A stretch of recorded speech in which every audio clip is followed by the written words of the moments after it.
Talk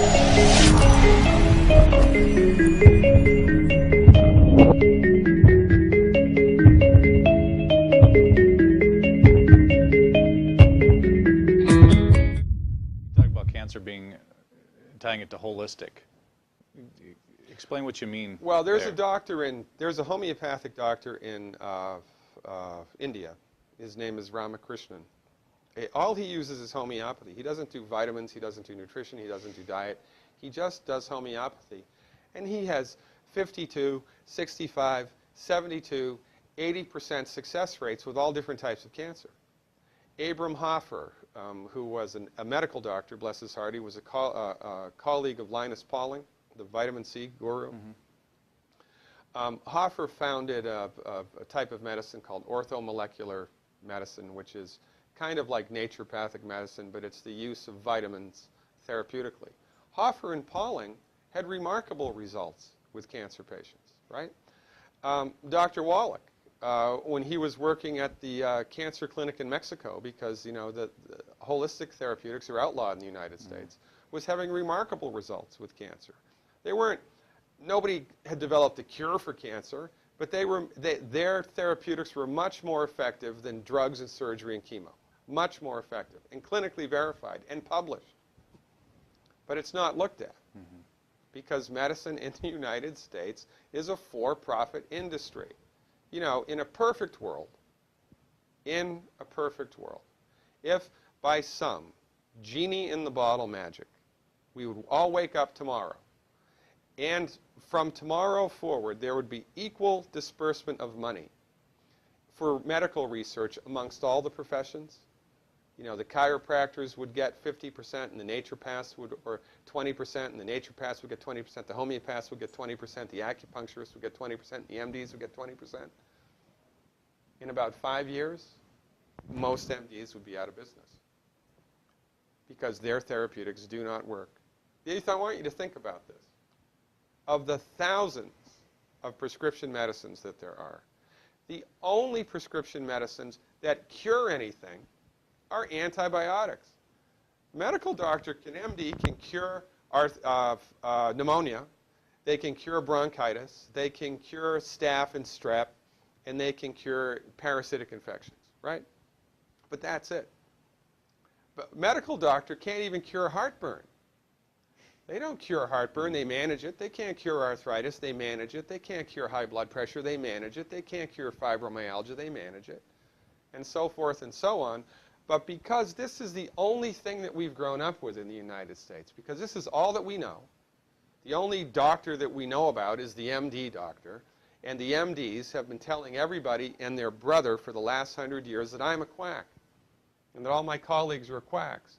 The American Medical Association was found guilty in federal court in 1984 of promoting a 10-year slander campaign against the chiropractors. And they were ordered to pay the chiropractors $25 million in damages for slandering them for 10 years. And we give them a pass. We give that profession a pass. They kill 15,000 Medicare patients a month, and we give them a pass. They've lost the war on cancer. We give them a pass. When are we going to wake up? It's time. That's why we give 400 free lectures a year. That's why we're generating a giant grassroots network. And quite frankly, the listening audience here, we need your help.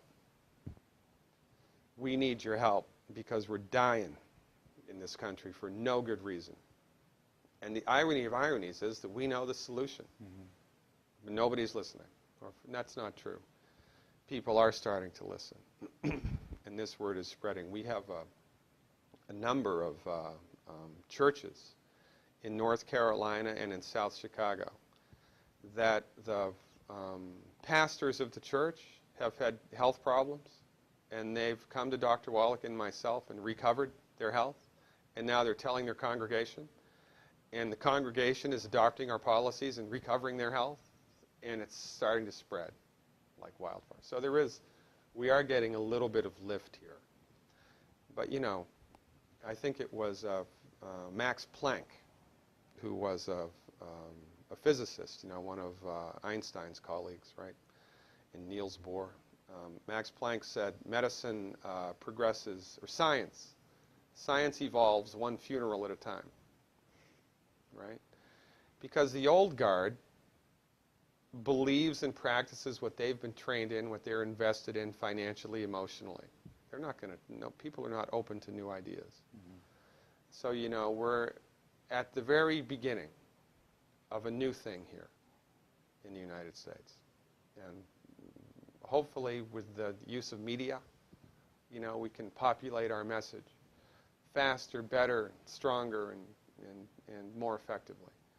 Because as God is my witness, for most of the conditions that most people go to the MD for most of the time, the MD is completely unable to fix it. You cannot fix a nutrient deficiency disease with a drug. Now listen, if you got a bullet in your arm, or if you've broken your leg or in your automobile accident, that's what those guys are good for. Mm-hmm. Go to them for that. And in China, where they have 2.5 billion people, they don't have a healthcare crisis. Why? They don't have skyrocketing healthcare costs. Why? They don't have people filing bankruptcy because of health issues. Why?